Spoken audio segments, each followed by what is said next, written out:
अपने देश में अपनी बस्ती में. A lone divine voice was raised from Qadian, a remote village in Punjab, India, claiming that God Almighty had commissioned him as the Imam and Messiah of the age, and had revealed upon him that I shall cause thy message to reach the corners of the world. This heavenly message was propagated through various mediums. One of the means was the divine convention known as the Jalsa Salana. The promised Messiah, on whom be peace, states, "The major aim of the gathering is that the sincere members of the Jamaat should be able to derive religious benefits, and at the same time they should acquire more knowledge and advance in their God realization. One advantage is that meeting their friends will broaden their circle of brotherhood, and it will strengthen the mutual ties." The first Jalsa Salana was held in 1891 and attended by 75 individuals. These devoted companions of the promised Messiah, on whom be peace, came to Qadian, India, the then headquarters of the community, laying the foundation stone to this divine institution. After the partition of the subcontinent, the community established its center in Rabwa, Pakistan. With this migration, the central Jalsa Salana also re-established itself in the new surroundings. This convention not only grew in size and number, but it no longer was limited to a particular location. With missions establishing worldwide, branches of this divine convention was also to be seen across the world, one of them being in the UK. रोशन है जो सीनों में अज़ाइम के शरारे. It was foretold by the Holy Prophet of Islam, peace be upon him, that the sun in the latter days will rise from the west. For the fulfillment of this prophecy, the first Khalifa of Ahmadiyyat, Hazrat Maulana Hakim Maulvi Nuruddin Raziyallahu Ta'ala Anhu, sent a devout servant of Islam to the west. Chaudhry Fateh Muhammad Sahib Sial arrived in this country on the 25th of July 1913. Ahmadiyyat was introduced to the people of the West, that especially Britain. And then our missionaries, who were, most of them were Sahaba of the Promised Messiah, started preaching at Hyde Park Corner. That was something, that made a revolution in the technique of tabligh, and we got so many converts. It grew and grew and grew until 1924, when the foundation stone of the mosque was laid. It was a huge news for the British press. Most of the British newspapers produced their stories about the opening of the first mosque in London. In 1926, when the opening was made, there were 600 people at the London mosque at the opening ceremony. बढ़ते ही चले जाएंगे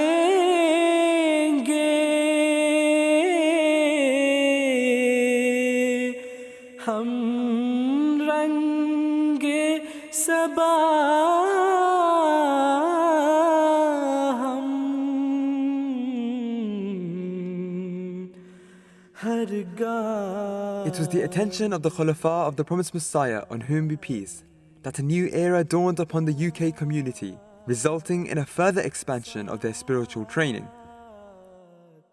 The Jalsa in the UK actually started, I believe, in the late 1940s. 1949 was the first Jalsa, and that was held at the Fazl Mosque, and then there was another Jalsa that took place in 1950. But after that, there was a big gap because we don't have any records of Jalsas taking place. Then in the 1960s is where our record actually starts again. The tradition of the annual convention in the UK started from the era of Hazrat Khalifatul Masih II. However, it became the flagship event of the UK Jamaat's annual calendar from 1964 onwards. So the dates were fixed for the last weekend of August 1964. The Jalsa was held at the grounds of the London Mosque. In those days, where there is the Mahmood Hall, this was open space. So in this area, we set up not tents, but just a sort of marquees, roofless marquees. And that was the first Jalsa. In 1967, Hazrat Khalifatul Masih Salis arrived in this country for the first time after Khilafat. So we had a Jalsa at the Wandsworth Town Hall where an ijtimai bath was done at his hand. Then after that, we had Jalsas that used to take place at Robin Hood Roundabout in Roehampton, where we used to put out marquees and Jalsas would take place there. Then in 1976, Hazrat Sahab Khalifatul Masih III came and the Jalsa was held at Roehampton Park, and he addressed the Jalsa for 3 days. And now we had good space at the park and we put up the marquees. And it went on for a long time, in Roehampton Park. Once or twice it was held in Hounslow also. But then it became a regular Jalsa from then on. And that is the story of the beginning of Jalsa. On one hand, the Jalsa Salana UK was going through an evolutionary period, and on the other hand, the political conditions in Pakistan were making it extremely difficult for Ahmadis to practice the faith of Islam. मालूम नहीं उसको कि ये तंज़ के निश्तर महमीज़ लगाते हैं इरादों को हमारे। वो तालीम जो 1300 साल के बाद फिर जिंदा की गई थी, अगर आपने मिटने दिया तो खुदा आपको कभी माफ नहीं करेगा। अपने हुकूक मिटते हैं तो मिटने दीजिए, अपनी जायदादें छीनती हैं तो छीनने दीजिए। आज इस्लाम की जिंदगी आपसे यह मुतालबा करती है कि इस्लाम के नाम पर हर मौत कबूल कर लें, लेकिन मोहम्मद मुस्तफा के दीन को ना मरने दें, ना मरने दें, ना मरने दें। खुदा आपके साथ हो, खुदा आपके साथ हो, और हमेशा इस्लाम के लिए हर कुर्बानी पेश करने की तौफीक अता फरमाए। These words of the Khalifa became the last few ever uttered at a Jalsa Salana in Pakistan. Exemplary sacrifices were to be made by the Khalifa of the time that were also mirrored by his followers. रोशन किए हम मशअले जान चलते रहे हैं। Because of the strict conditions, he was not able, and nobody could see that he could operate just as the active guide and leader of the community. He could not give the instructions, he could not deliver the sermon, he could not lead the prayer, and as if there was complete censure on his speeches and activities and all that. So finally, Hazur decided, and it is a very brilliant part of the history of Ahmadiyyat, how Hazur successfully and safely migrated from Pakistan on the 30th of April 1984. By that time, the UK Jamaat had already planned its Jalsa, because it was a normal routine that in the month of July we hold the Jalsa. So the program was made, it was all approved and everything was settled. Huzur came. So after 1 month, then I proposed to Huzur that Huzur, this is the program, so what is the instruction about that? So Huzur said that the program that has been made, that is okay. Just change one thing, that the last concluding address I will be delivering. The first 2 sessions were held in Mahmood Hall, and then the final session took place in Tolworth Recreation Centre. It was all packed, hall was packed. After saying the concluding prayer, then Huzur went to the ladies' side, and then he came back to the London Mosque. So that was the Jalsa which took place for the first time in 84 when Hazrat Khalifatul Masih Rabi Rahimahullah Ta'ala was present there. Guests of the Promised Messiah, on whom be peace, initially were accommodated in the households of the UK members, but soon after, guests flocked from across the world to London around the divine Khalifa. From humble beginnings, the world saw tremendous progress. This was the will of Allah and His divine plan. When Khalifatul Masih Salis Rahimahullah came and he visited this particular area, at that stage we had no idea that this will be where we would have Islamabad. There's beautiful views if you go on parts of the road, and I'm told that Hazrat has actually stood on those parts and was inspired by the countryside there. This inspiration of the Khalifa was to be fulfilled at the hands of Hazrat Khalifatul Masih IV, on whom be peace. When Hazur arrived, he obviously realized that the Jamaat would require somewhere, and he instructed the Jamaat to find something suitable. And obviously various feelers were put out.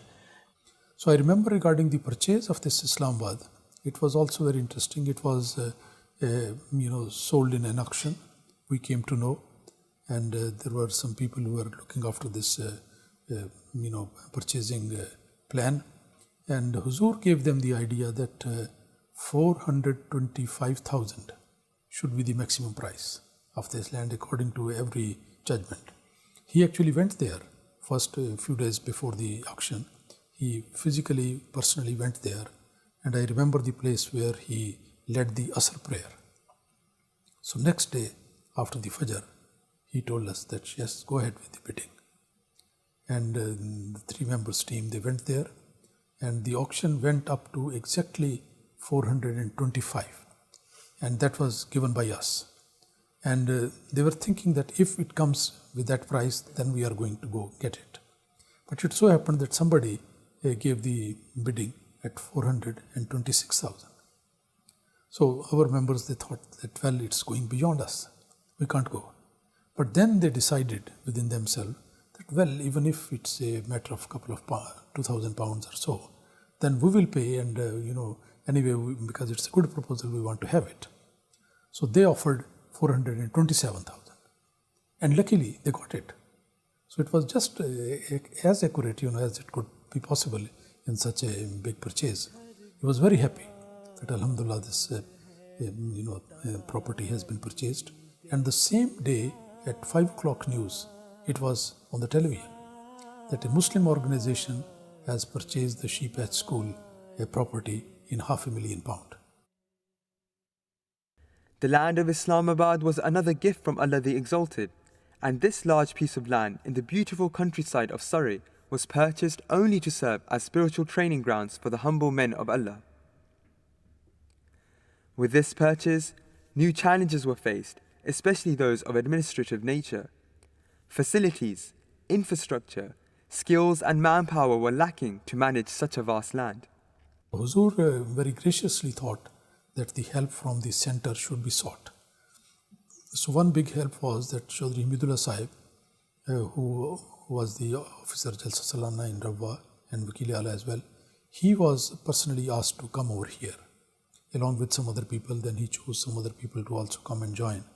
So these people were then allocated in various departments, like particularly the Langar, that's a very important area, and some other departments. So under his supervision and guidance, the local teams were prepared. It was in April 1985 that the first ever Jalsa Salana took place in Islamabad.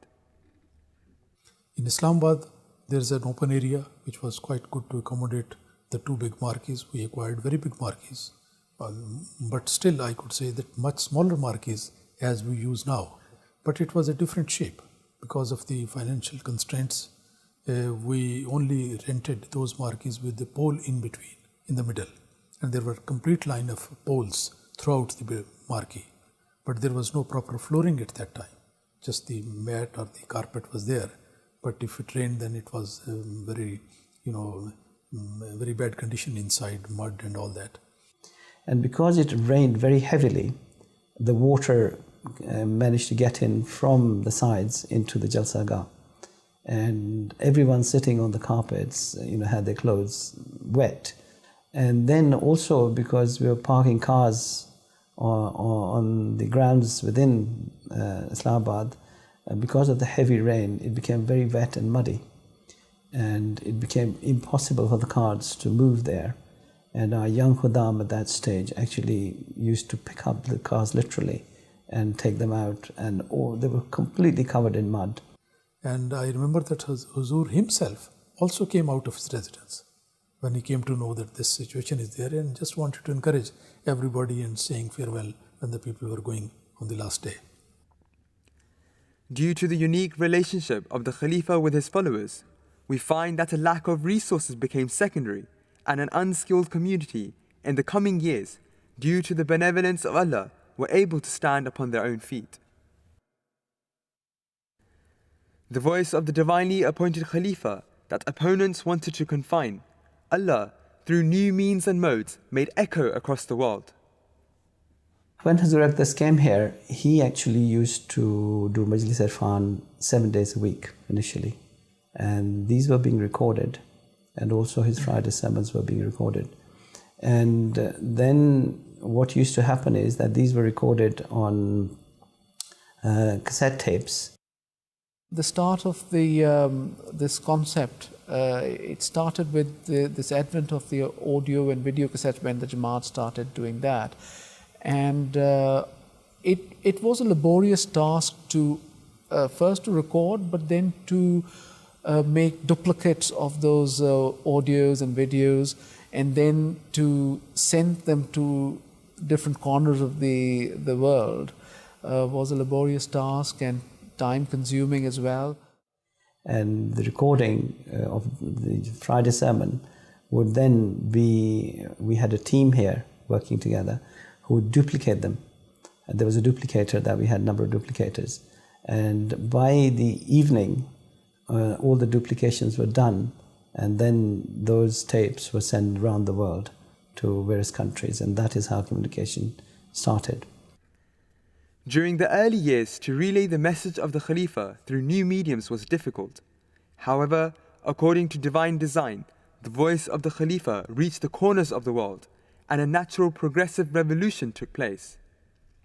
When we started in 1984, we only had about 2,500 to 3,000 people that attended our first Jalsa. And then when we had the first Jalsa Salana in Islamabad, the number grew to about 5,000. Then we see that the next few years it grows up very slowly to 6,000, 7,000. And then in the 90s, more people had started to come here. People from Europe used to come here. Then proper delegations used to come from different countries. I think the word expansion is an integral part of Jalsa Salana. Always it takes place. And this word is actually taken from that revelation of the promised Messiah ﷺ, which said, Vasse makanaka. So we have to expand our accommodation, our facilities, our arrangements all the time. And this we have seen, particularly when we are talking about UK Jalsa Salana, we have seen that this has been taking place every year. The expansion was there in number, in the arrangements, in the facilities, and more things were developed, and arrangements were always improving in so many ways. Every department underwent progress and expansion. The message of the Khalifa was being translated into many languages and relayed live across the world. Alongside this, the infrastructure was vastly improved. Parking facility was expanded, better services were provided for the guests of the promised Messiah on whom be peace, and more land was added to Islamabad. We had come to a point where the largest markets possible that could be erected in Islamabad were being erected, and we had absolutely no room for expansion. We had at that stage attendances about 11,000, maybe 12,000, and that was the maximum, and it was becoming very, very tight. So we started looking. We were actively looking for an alternative site, but in the interim period, we had to do something. Now, we started negotiating with the MOD, Ministry of Defense. They had a site in Rushmore. And this is an unfortunate incident happened at that time, that was the London bombings took place. And of course, there's a huge cry against the Muslims in the press. And this became a very difficult point. But it is such Allah's blessing that, the Ministry of Defense then actually considered our case, and our case went right to the top, to the ministers responsible for defense. And he sanctioned that, yes, Ahmadis are fine and they should be given this. Because Rushmore is right in the middle of the army site. All around us were army installations, barracks, everything. So it was a very sensitive site for them. Acquiring Rushmore was a great blessing, but it came with its own logistical challenges. The arena had no infrastructure, no electricity, no sewerage or water arrangements. Everything was a major issue. It was a new experience for our teams, and they were finding it difficult. But with Hazur's prayers and blessings, by the grace of Allah, the Jalsa did take place. And alhamdulillah, it was a huge success, and I think it was one of our best Jalsas up to that stage. The convention at Rushmore proved to be a great accomplishment due to the prayers and guidance of Khalifatul Masih, Hazrat Mirza Masroor Ahmad, Ayyadahullahu Ta'ala bin Nasr Aziz. But now a further expansion was being chalked out by Hazur Anwar, the procurement of a sizable land to serve as the conventional site for future years. Diqatul Mahdi was quite an interesting acquisition. What happened was that a site became available, and Nasir Khan Sahib mentioned to me that there was this site. We'd been looking for quite a while. We'd looked at airports, and we had looked at sites all around the country to find. But when Allah wants to do something, He brings it at a very convenient location, because this was a site which was very close to Islamabad and in the right location that we were looking. It was surrounded all around with trees, and it was 208 acres with two very substantial houses built on site, and a lot of large warehouses. And the price was very reasonable at 2.2 million. It was very, very reasonable. Hazur very kindly came with us to look at the site, and then Hazur gave us the permission to acquire it. And Hazur gave it a very beautiful name of Diqatul Mahdi. Everybody was so full of joy when Hazur mentioned for the first time in his Friday sermon that this new place that we have acquired, I have named it Diqatul Mahdi. We thought that we'd wait a couple of years, and we thought that we'd continue to hold Jalsas at Rushmore for a couple of years, because we'd set up there, we understood the site, But Hazur said, no, we have now got our own place, and we should try and organize the next Jalsa there. The vision of the Khalifa and the obedience of his followers to immediately start work on the new site of Diqatul Mahdi proved to be the key in ensuring the success of the convention. I think Rush was a preparation for this acquisition, because all the things that we learned, electricity, we started using generators, water, we used storage tanks for water, sewage, we were able to get companies to come and take away the waste. And all of these things we learned while we did Rushmore. And those things were transferable skills that were transferred to Diqatul Mahdi immediately. By obeying the Khalifatul Masih, followers reap full benefit from divine blessings. This faith-inspiring obedience is another means of propagating the true message of Islam. लो उसके रखते हैं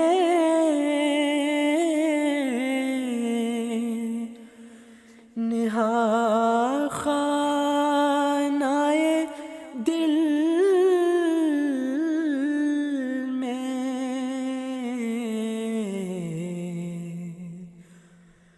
जो चांद था और जिसके थे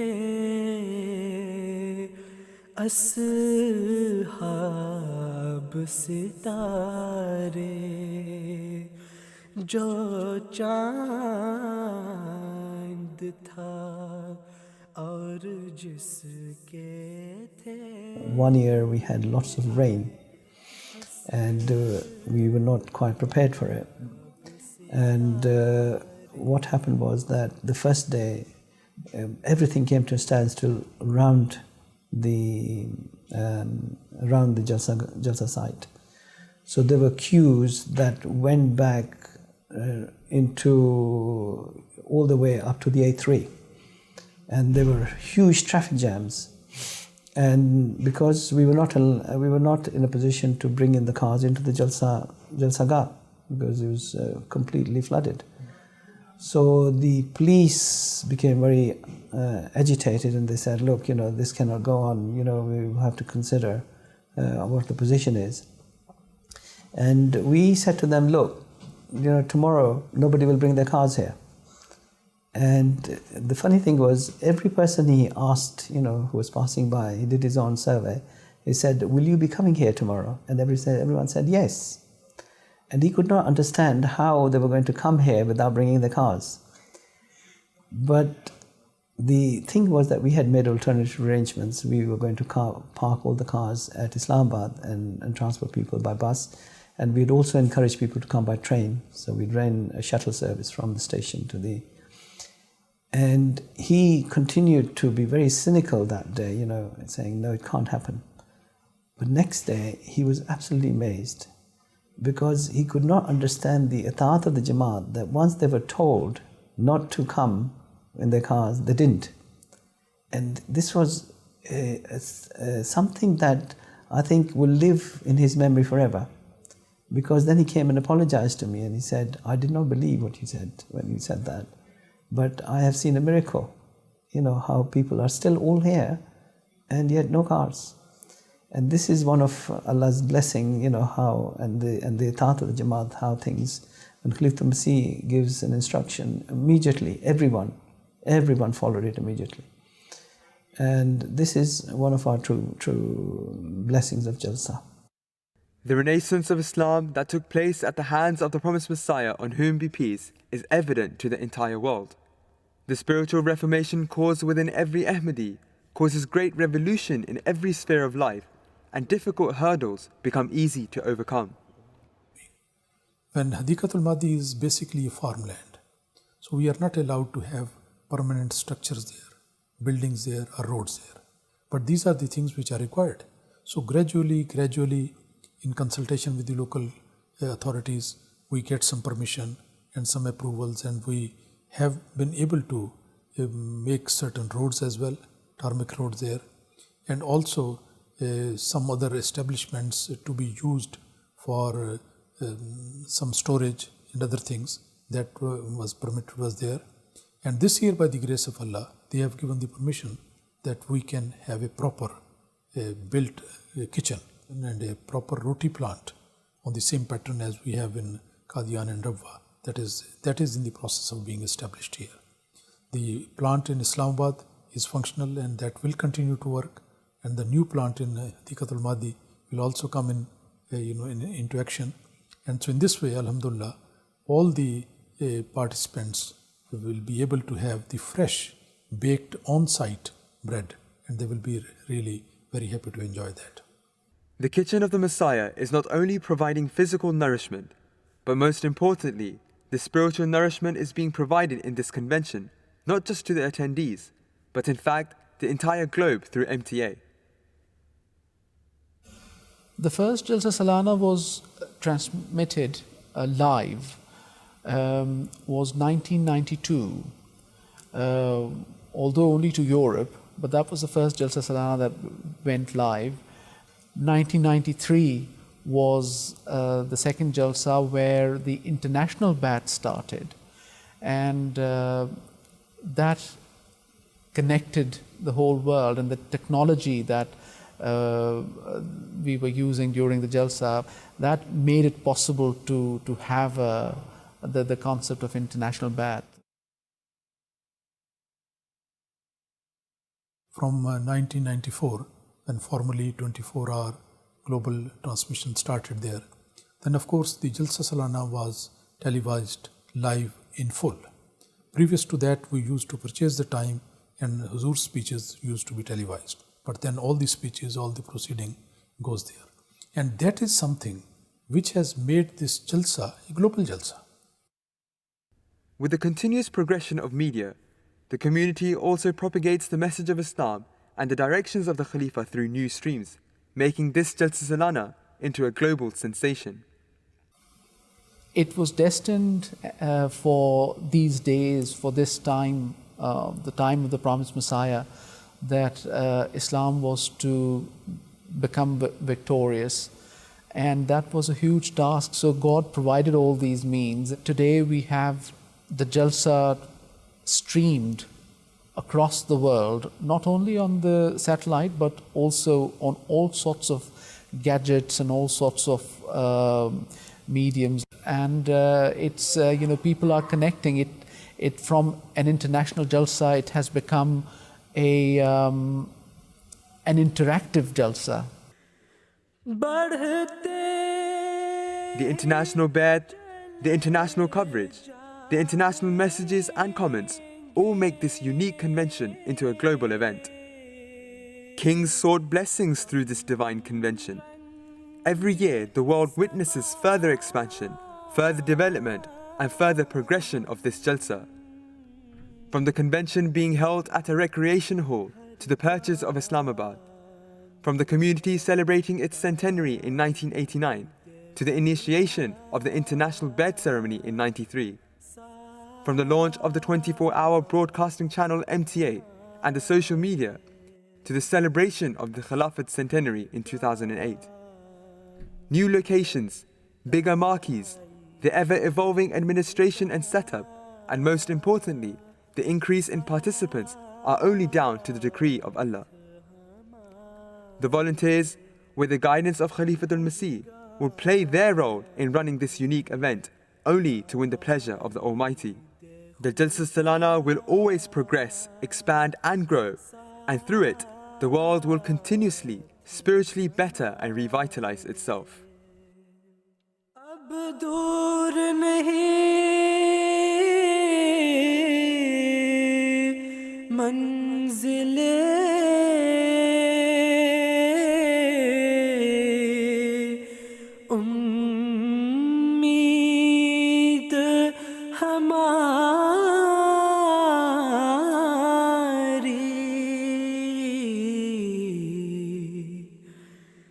देते हैं खबर सुबह के